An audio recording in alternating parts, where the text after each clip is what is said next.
అటువంటి పనిముట్టు కూడా ఆవిడే తెచ్చుకుంటుంది. అటువంటి పనిముట్టు తెచ్చుకోవాలి అంటే మంత్రభాగమునందు శ్రద్ధ కలిగిన వాడై ఉండాలి. మననాత్ త్రాగితే ఇది మంత్ర.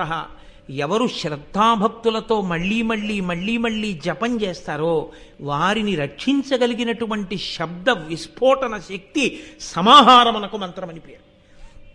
విస్ఫోటనము చేయగలిగినటువంటి బీజాక్షరములను తీసుకొచ్చి సమాహారంగా కూర్చి దానికి అధిష్టానమైనటువంటి ఋషిని దేవతని నిర్ణయం చేసి వేదంలో ఈశ్వరుడు దాన్ని మనకు అందిస్తే అటువంటి మంత్రము మీద నమ్మకంతో విశ్వాసంతో ఎవడు నిలబడి ఆ మంత్రాన్ని అనుష్ఠిస్తాడో అటువంటి వాడు ఆ మంత్రము యొక్క శక్తిని పొంది తాను భూలోకంలో నడయాడుతున్నటువంటి ఆ మంత్రశక్తియే ఆ రూపంలో తిరుగుతున్న వ్యక్తిగా మారి ఉంటాడు.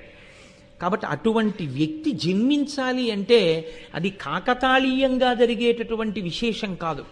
దానికి పరమేశ్వరుని యొక్క కృప ఉండాలి, పరదేవతానుగ్రహం ఉండాలి. ఉంటే తప్ప అసలు సంస్కృతంలో ఉన్న భారతాన్ని ఆంధ్రీకరించి అందించగలిగినటువంటి మహాపురుష జననం జరగదు.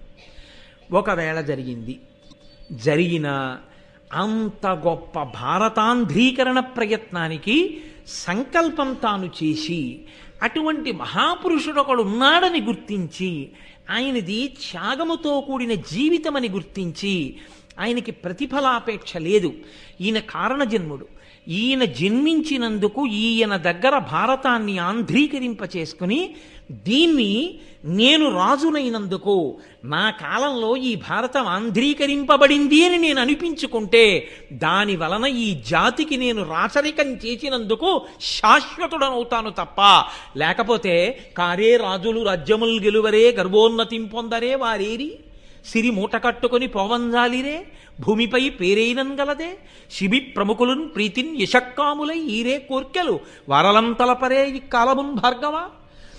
ఎంతమంది రాజులు పుట్టారు, ఎంతమంది రాజులు వెళ్ళిపోయారు, అంతమంది రాజులు జ్ఞాపకం ఉన్నారా? ఎవరో ఎక్కడో ఒక్క మహానుభావుడు ఉంటాడు.